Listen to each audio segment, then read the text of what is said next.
तो फिर तब्दीली आ सकती है।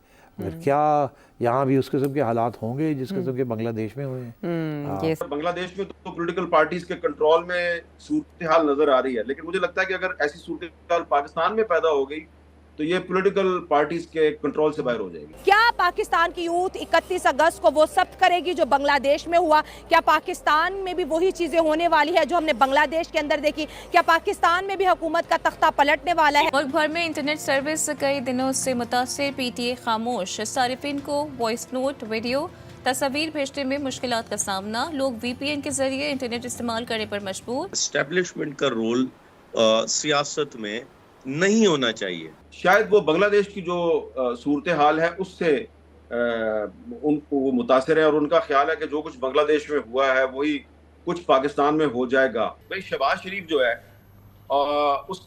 उसके पल्ले क्या है? लेकिन मुझे बड़ा अजीब, एक तो जब सब नन्हे काके बन जाते हैं ना कि जैसे हमें कुछ पता नहीं, हम कोई अभी पाकिस्तान में अभी अभी आए। एस्टेब्लिशमेंट का रोल है, इसीलिए उनसे बात की जा रही है। नहीं होता तो नहीं करते, हम कोई किसी और से तो नहीं करे। बहरहाल मैं सिर्फ ये कह रहा हूँ कि आगे के लिए आप बिल्कुल ठीक कह रही हैं, आगे के लिए जब तक पुराने चीज़ों का एहतिसाब नहीं होगा, अकाउंटेबिलिटी नहीं होगी, जजा सजा नहीं होगी, आगे मुझे बताएं ना क्या रास्ता है। इमरान खान साहब जो इस वक्त ये बात कर रहे हैं कि इस हुकूमत के पास सिर्फ 2 महीने रह गए हैं, तो पाकिस्तान में बांग्लादेश तर्ज के शदीद एहतजाज का खदशा। नेक्टा ने एक मखसूस सियासी जमात से मुतालिक चारों सूबों, गिलगित बल्तिस्तान और आज़ाद कश्मीर की हुकूमतों को खत लिख दिया। खत में नेक्टा ने मखसूस सियासी जमात की बांग्लादेश के तर्ज पर तलबा के जरिए तहरीक चलाने से मुतालिक खबरदार किया है।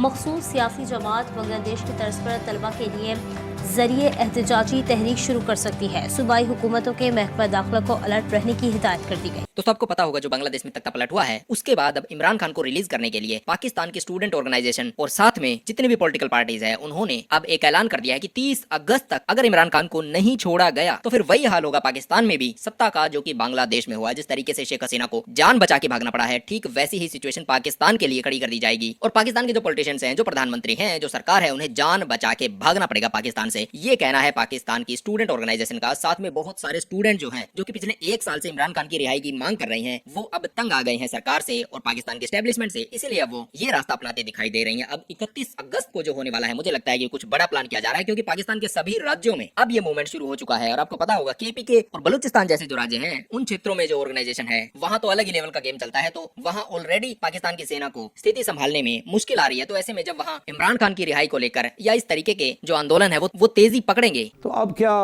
इस सूरत में क्या इमरान खान को ये इस्टेब्लिशमेंट इजाज़त देगी बाहर जाने का? मैं समझता हूँ नहीं देगी। अब आप पूछिए क्यों? क्योंकि पहले ही इस्टेब्लिशमेंट से तो दे दिया था, इनको नहीं देंगे। इनको इसलिए नहीं देंगे क्योंकि एक मेजर रीज़न ये है कि जब को दिया था बाहर जाने की इजाज़त, तो उनकी बेस जो था वो पाकिस्तान में ही था, बाहर उनका कोई बेस नहीं था। इसी तरीके के साथ मोहतरमा को जब किया तो उनका बाहर कोई बेस नहीं था, और उनका बेस यही था, बाहर कोई ख़ास लिफ्ट कराने वाले लोग नहीं थे। नवाज शरीफ को भी जब सऊदी अरेबिया भेजा तो इसीलिए भेजा था कि शायद लंदन में उनका छोटा मोटा बेस था, उस वक्त नून लीग पॉपुलर थी, तो इसलिए सऊदी भेज दिया। मगर बाद में वहाँ भी उनका कोई ख़ास बेस नहीं बना। फ़र्क यह है कि इमरान खान का बहुत बड़ा बेस है एक्सपैट्रिएट पाकिस्तानीज़ में। यह अनप्रेसिडेंटेड मतलब है कि कोई पाकिस्तानी 10 में से अगर आप 8 पाकिस्तानी मिलें आपको लंदन में या यूके में या यूएसए में, तो there all supporters of Imran Khan. ये बहुत बड़ी बात है। इमरान खान लंदन में बैठ के या न्यूयॉर्क में बैठ के एक टाइडल वेव क्रिएट कर सकता है। वो वहाँ बैठ के हर रोज़ इतने बड़े मजमे कर सकता है और इस किस्म की अप्रोच कर सकता है टू वेरियस गवर्नमेंट्स। वो इंटरनेशनल उनका स्टेचर ऐसा है और उनके साथ है क्लास प्रोफेशनल्स हैं कि दे कैन क्रिएट हैवक। और वहाँ से बैठ के वो इतना प्रेशर क्रिएट कर सकते हैं कि आप इमेजिन नहीं कर सकते। तारीख़ में बहुत से ऐसे केसेस हुए हैं जहाँ बहुत से लोग बाहर गए, उनका बाहर वो बेस ही नहीं था। अयतुल्लाह ख़ोमेनी भी बहुत अरसे के लिए बाहर में। इमरान खान ने अभी जो आखिरी बात की सहाफ़ियों से, उसमें उन्होंने ये भी कहा है कि 2 महीने इस हुकूमत के पास और उसके बाद आप देखेंगे ये हुकूमत बड़ी कमज़ोर हो जाएगी। इस तरह की बातें जो है पीटीआई के दीगर रहनुमा भी कर चुके हैं। तो इस एतमाद की कोई वजह है या महज बयानात हैं? क्या कुछ ऐसा आप भी फोर्सी कर रहे हैं कि अगले 3-4 माह में बड़ी कोई डेवलपमेंट होने वाली है जिससे हुकूमत कमज़ोर हो जाए और इमरान खान या पीटीआई मजबूत हो जाए?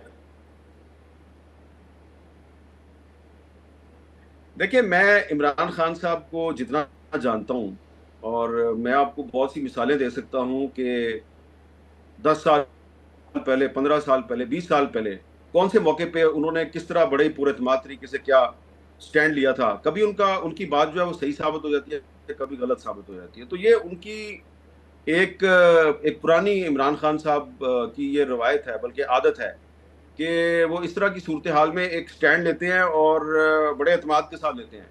और ये क्योंकि वो एक क्रिकेट टीम के कप्तान रहे हैं, तो कप्तान जो है वो हमेशा इसी तरह करता है, एक रिस्की फैसला लेता है, एक रिस्की स्टेटमेंट दे देता है, फिर उसको अमल दरामद करके तो अपने आप को सही साबित करने की कोशिश करता है। मेरा ख्याल है इमरान खान साहब जो इस वक्त ये बात कर रहे हैं कि इस हुकूमत के पास सिर्फ 2 महीने रह गए हैं, तो शायद वो बांग्लादेश की जो सूरत हाल है उससे उनको वो मुतासिर है, और उनका ख्याल है कि जो कुछ बांग्लादेश में हुआ है वही कुछ पाकिस्तान में हो जाएगा। लेकिन मेरा ख्याल है कि बांग्लादेश और पाकिस्तान में काफ़ी फ़र्क है। लेकिन जो मुझे चीज़ जो थोड़ी सी ख़तरनाक नज़र आ रही है कि बांग्लादेश की निस्बत ज़्यादा ख़तरनाक चीज़ है पाकिस्तान में, कि बांग्लादेश में जो स्टूडेंट्स की जो तहरीक थी, वो तो चले, उस तहरीक में कुछ पॉलिटिकल पार्टीज़ भी शामिल थीं।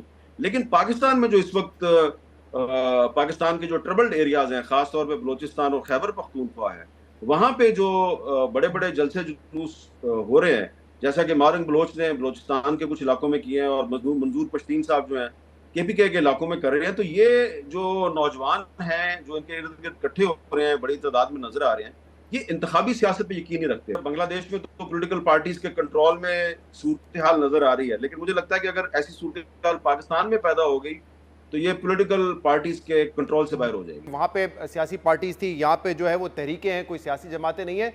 लेकिन इस वक्त क्या सबक हासिल करने की जरूरत है मीर साहब, जो बांग्लादेश में सूरत हाल देखी, क्योंकि आज तो वहाँ पे अवामी दबाव पर वहाँ के चीफ जस्टिस को भी रिजाइन करना पड़ा है, क्या सबक हासिल करने की जरूरत है इस वक्त हमें उनसे? पाकिस्तान में जो बांग्लादेश में जो एक रेवोल्यूशन आया है, तब्दीली आई है, इसको अगेन सही तरीके से समझकर इसका एनालिसिस करने की बजाय यहाँ पर कुछ लोगों ने इसको अपने अपने मुफाद को सामने रख के अपनी अपनी पसंद का जो है ना एक एनालिसिस जो है वो अवाम के सामने पेश किया है। देखें, जो अब बांग्लादेश की अबूरी हुकूमत के सरबराह बने हैं प्रोफेसर मोहम्मद यूनुस साहब,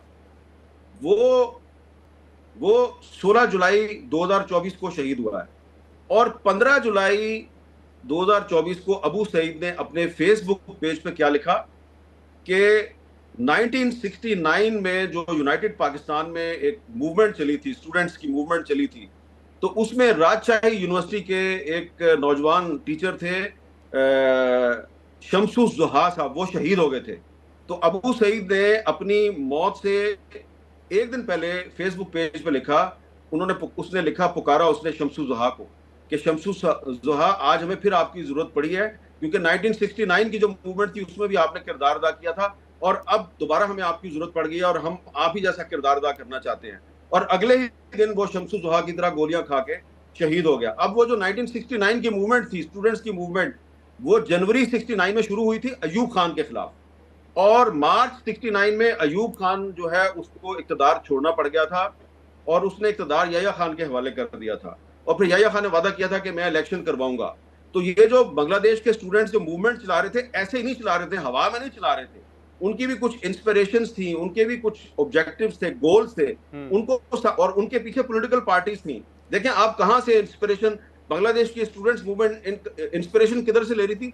शमसुस ज़ुहा से। और अब जो अबू सईद है वो फिर सोर्स ऑफ इंस्पिरेशन बन गया, जिसके लिए मोहम्मद यूनुस साहब कह रहे हैं जी कि अगर मोहम्मद सईद ना होता तो शायद बांग्लादेश में इतनी बड़ी तब्दीली ना आती। तो आप ये देखें कि पाकिस्तान में जो लोग हैं वो जब अपना एनालिसिस करते हैं तो ना तो वो अबू सईद को सामने रखते हैं, और ना ही अबू सईद का जो हीरो है शमसुस ज़ुहा उसको सामने रखते हैं। वो कहते हैं वो देखें जी वो बांग्लादेश में हसीना वाजिद की छुट्टी होगी, जबकि जो शमसुस ज़ुहा साहब थे उनका वो जो है वो शेख मुजीबुर रहमान के हक में तहरीक चला रहे थे, और जो अबू सईद है वो हसीना वाजिद के खिलाफ तहरीक चला रहा था। लेकिन इसमें हम मिक्स कर देते हैं कि देखें वहाँ शेख मुजीब के मुजस्मे गिरा दिए, इसका मतलब है कि जी वो 50 साल पहले 55 साल पहले जो हुआ था वो गलत था। तो इसलिए मैं कहता हूं कि फर्क है, बांग्लादेश की सूरत हाल में और पाकिस्तान की सूरत हाल में फर्क है। तब पाकिस्तान के एस्टेब्लिशमेंट का क्या होने वाला है? तब पाकिस्तान में शहबाज शरीफ कहां भाग के जाएंगे, नवाज शरीफ कहां भाग के जाएंगे? ये मुझे लगता है कि बहुत बड़ा सवाल है। और एक सिचुएशन हमें खड़ी होती दिखाई दे रही है जिसमें हो सकता है कि दबाव में आके पाकिस्तान की आर्मी फिर से 31 अगस्त को इमरान खान को पाकिस्तान का प्रधानमंत्री नियुक्त कर दे, या फिर ये भी हो सकता है कि पाकिस्तान की आर्मी शुरुआत में अपने लोगों को दबाने की कोशिश करे, जिस तरीके से वो इस समय भी कर रही है। पाकिस्तान में इंटरनेट सेवाएं बंद है, साथ में बहुत सारी चीजों को रेगुलेट और किया जा रहा है। आपको पता होगा हर एक खबर जो पाकिस्तान से आती है वो सभी की सभी आर्मी के ठप्पे के साथ आती है। आर्मी के ठप्पे के बगैर वहां पे कोई चूं भी नहीं कर सकता। आपने कभी भी किसी भी एक डेमोक्रेटिक फ्री कंट्री में नहीं देखा होगा कि उसकी मीडिया जो बात करती है वो फिल्टर करके उसमें से वर्ड हटा के बीप करके या फिर उसे म्यूट करके प्रसारित किया जाए। लेकिन पाकिस्तान में ये चीजें आम है। आप कुछ एक चीजों का आप नाम भी नहीं ले सकते, कुछ एक चीजों के बारे में आप बात नहीं कर सकते, कुछ एक चीजों के बारे में आपको अपने विचार व्यक्त करने की आजादी है ही नहीं। तो मुझे लगता है कि अब ये जो बीप वाला सिस्टम है ये बंद होने वाला है और पाकिस्तान की आर्मी को बोरिया बिस्तर बांध के या तो निकलना पड़ेगा या फिर उन्हें एक बहुत बड़ा मैसेकर करना पड़ेगा।